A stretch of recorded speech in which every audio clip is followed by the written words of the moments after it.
आप देख रहे हैं भूतिया विला। दोस्तों, अगर आप चैनल पर नए हैं तो चैनल को सब्सक्राइब जरूर कर लें और साथ ही वीडियो को लाइक करके नीचे कमेंट बॉक्स में अपनी राय जरूर दें ताकि हम आपके लिए ऐसी ही भूतिया घटना और ला सके। तो चलिए बढ़ते हैं आज की कहानी की ओर। दोस्तों, आपने अपने घर परिवार के लोगों से ये तो सुना ही होगा कि अगर हम इत्र या परफ्यूम लगाकर किसी चौराहे से गुजरे तो हमारे पीछे बुरी आत्माएं लग जाती हैं जो हमें इतना नुकसान और कष्ट पहुंचाती है कि हम कल्पना भी नहीं कर सकते। और कोई कोई बुरी शक्तियां तो ऐसी होती है जिनसे हम किसी भी बाबा या तांत्रिकों की सहायता से भी पीछा नहीं छुड़ा सकते और अंत में वह बुरी शक्ति हमें मौत के घाट उतार देती है। और ऐसी घटनाएं महिलाओं के साथ ज्यादा घटित होती हैं और गांव देहात में ऐसी घटनाएं काफी होती हैं। और आज की कहानी भी इसी सिलसिले से संबंधित है। तो चलिए ज्यादा देरी ना करते हुए शुरू करते हैं आज की कहानी। उस दिन शाम ढल रही थी और आसमान पूरा काला पड़ चुका था, जैसे किसी ने काले रंग की स्याही उड़ेल दी हो। उस दिन सविता अपने घर के आईने के सामने काफी लंबे समय से अपना श्रृंगार कर रही थी।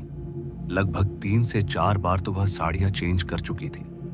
सविता को श्रृंगार का बहुत ही ज्यादा शौक था और आज उसे अपनी दोस्त मिसेस शर्मा की बेटी की शादी में जाना था। सविता कॉलेज की एक अध्यापक थी, मगर दिखती वह कॉलेज की स्टूडेंट जैसी थी। वह हमेशा खूबसूरत दिखना और खूबसूरत रहना चाहती थी। खैर, सविता अपने घर से तैयार होकर रवाना हो ही रही थी कि उसकी नजर एक अखबार पर पड़ी जिसमें बड़े बड़े अक्षरों में कोई निरंजन चौक की खबर थी। उसमें लिखा था कि निरंजन चौक नाम के एक छोटे से इलाके में बहुत सारी अजीबोगरीब घटना घटती है, जैसे कि छीना झपटी, हत्या, बलात्कार, भूत प्रेत का साया और ना जाने क्या क्या। लोग उस जगह पर दिन के उजाले में भी जाने का साहस नहीं करते। अखबार में यह खबर पढ़ते ही थोड़े समय के लिए सविता का चमकता चेहरा फीका पड़ गया। उसके चेहरे पर मानो हल्का सा डर मंडरा रहा हो। थोड़ी देर तक वह खामोश होकर वहीं पर खड़ी रही, मानो यह खबर उसके मन में अटक सी गई हो। फिर सविता की खामोशी मिसेस शर्मा के फोन ने तोड़ी।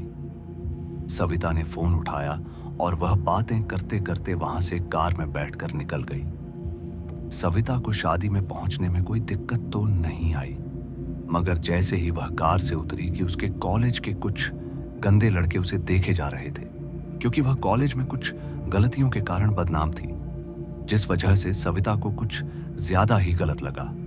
मगर सविता उनको अनदेखा करते हुए शादी में मग्न हो गई। लेकिन उस दिन सविता को नाच गाना, खाना पीना और बातों बातों में पता ही नहीं चला कि रात के 12 बजने को आए थे। तभी सविता के फोन पर उसके पति नवीन का फोन आ गया और वो पूछने लगे, अरे सविता, कहाँ हो तुम? इतनी रात हो गई और तुम अभी तक घर नहीं आई।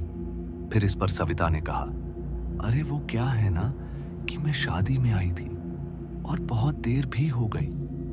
मैं बस मिसेस मेहता जी के साथ अब निकल ही रही हूं। फिर सविता ने बात खत्म करके फोन रखा। सविता ने फटाफट मिसेस शर्मा को बाय किया और मिसेस मेहता को ढूंढने में लग गई। मगर बाद में पता चला कि मिसेस मेहता तो घर के लिए कब की रवाना हो चुकी है। इस पर सविता सोचने लगी कि अब वह अकेले घर कैसे जाएगी। मगर तभी अचानक से तेज बिजली की दस्तक हुई, मानो जैसे कि बारिश होने वाली हो। मौसम को देखकर वह ज्यादा देरी ना करते हुए वहां से अकेली ही निकल पड़ी। मगर सविता की कॉलेज के वह लड़के भी सविता की हर हरकत पर नजर रखे हुए थे। सविता ने बस थोड़ा सा फासला तय किया ही था कि बारिश की बूंदें अब भारी आने लगी। सविता मन ही मन सोच रही थी कि वह बारिश बंद होने का इंतजार करे या फिर आगे बढ़े। मगर सविता ने आगे बढ़ने का फैसला किया।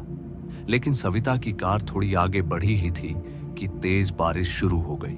हमेशा की तरह सविता को खुशी देने वाली बारिश की बूंदें आज उसके लिए बाधा बन रही थी। सविता बारिश की बूंदों को चीरते हुए आगे बढ़े जा रही थी। सविता का आगे बढ़ने का फैसला एकदम सही था, क्योंकि थोड़ी देर बाद बारिश बंद हो चुकी थी। सविता अपने हल्के मन से ड्राइव कर रही थी, मगर लगता है आज का दिन सविता के लिए सचमुच ही भारी था, क्योंकि सामने ट्रैफिक जाम था और गाड़ियों की लंबी कतार लगी हुई थी। तभी सविता देखती है कि कुछ गाड़ियां कच्ची सड़क की तरफ से जा रही हैं। ये देखकर सविता भी अपनी गाड़ी उस रास्ते की ओर घुमा लेती है। फिर आगे चलकर गाड़ियों की रफ्तार भी तेज हो गई थी। वह सब सविता की कार से बहुत आगे बढ़ चुकी थी, मगर कुछ दूर चलते ही सविता की कार अचानक ही बंद हो गई। अपनी गाड़ी को बंद होते देख सविता दंग रह गई, क्योंकि उस रास्ते पर वह अकेली थी और उसके आगे पीछे कोई भी नहीं था। यह सब देखकर वह इतना डर गई थी कि वह गाड़ी से बाहर निकलना ही नहीं चाहती थी। उसे कुछ भी समझ में नहीं आ रहा था। वह बस गाड़ी स्टार्ट करने में ही लगी हुई थी कि तभी अचानक से सविता की नजर उसके पर्स पर गई, जिसमें उसकी मां का दिया हुआ मंत्रित ताबीज रखा हुआ था।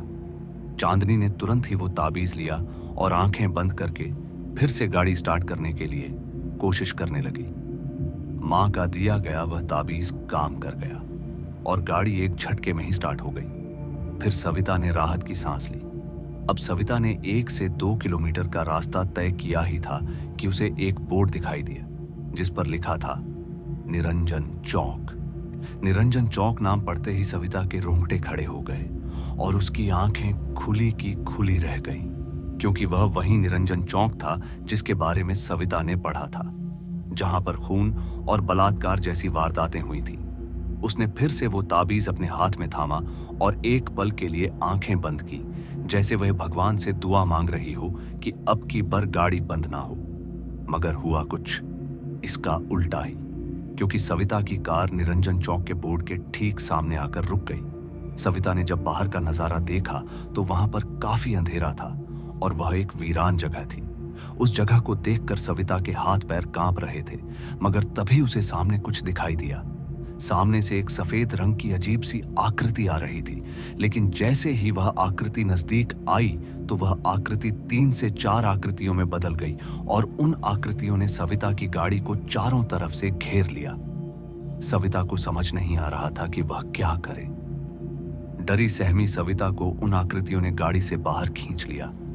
उन आकृतियों के चेहरे बेहद डरावने थे, जिन्हें देखकर सविता जोर जोर से रोने लगी। मगर इतने में ही सविता का पीछा करते करते वह लड़के भी वहां पर आ गए जो सविता के कॉलेज में पढ़ते थे। उन लड़कों ने देखा कि वह कोई आकृति नहीं है, बल्कि सफेद लिबास में गुंडे हैं जो भूत बनकर महिलाओं की इज्जत के साथ खेलते हैं। फिर उन लड़कों ने सविता को उन गुंडों से बचा लिया और उन्हें उसी वक्त पुलिस को बुलाकर उनके हवाले कर दिया। मगर सविता जिन लड़कों को बुरा समझती थी, आज उनकी वजह से ही सविता की जान बच पाई। उसके बाद सविता ने फिर कभी देर रात की ड्राइविंग नहीं करी। तो दोस्तों, आज की इस कहानी में बस इतना ही, और मैं आपका दोस्त जल्द मिलूंगा एक ऐसी ही और डरावनी कहानी के साथ। धन्यवाद।